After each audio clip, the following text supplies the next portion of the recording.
தனியார் துறையினாலும் இல்லை அரசாங்க உத்தியோகம் எதாக இருந்தாலும் நம்ம வேலையிலேருந்து ரிட்டையர்மெண்ட் ஆகிறதுக்குள்ளே ஒரு உயர் பதவி அடைய மாட்டோமா அப்படின்னு தான் எல்லாருக்குமே இருக்கும். எல்லாருக்கும் அந்த ஆசை இருக்கும். அந்த உயர் பதவி வந்து ஒவ்வொரு ஜாதகத்தை அமைப்பும்படியும் அதே சமயம் அந்த தசாபுத்திப்படி நடக்கும் அப்படின்னாலும் இந்த காலபுருஷ தத்துவப்படி இந்தந்த ராசிக்கு அவங்க முயற்சி செஞ்சால் கண்டிப்பாக இந்த உயர் பதவி யோகம் கிடைக்கும் அப்படின்னு ஜோதிட சாஸ்திரத்தில் சில ராசிகள் இருக்குது. ஆனால் பொதுவாக அந்த ராசி தான் இன்றைக்கி உயர் பதவியில், அதாவது கடைசியில் அந்த ரிட்டையர்மெண்ட் போகிற நேரத்தில் கூட சில பேருக்கு உயர் பதவி கிடச்சிருக்கும்.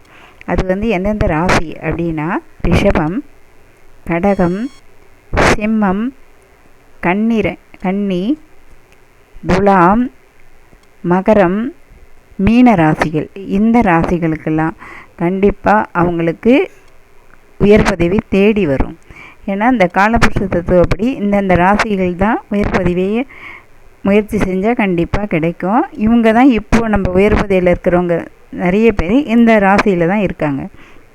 அதனால் இவங்க வந்து கடின உழைப்பு கொடுத்து அவங்க அந்த உயர் பதவி வந்து அவங்கள தேடி வரும். ஏன்னா உழைப்பும் இருக்கணும், அதே சமயம் இந்த கடவுள் அது காலபுருஷ தத்துவப்படி இந்தந்த ராசிக்கு கண்டிப்பாக கிடைக்கும். இந்த ராசிக்காரங்க கடுமையாக உழைச்சி இது பண்ணினாங்கன்னா அவங்களுக்கு உயர் பதவி அவங்க கேட்க வேண்டாம், தானே தேடி வரும் உயர் பதவி. இது வந்து இப்போ நடைமுறையில் கூட இந்த ராசிக்காரவங்க தான் உயர் பதவியில் இருக்காங்க.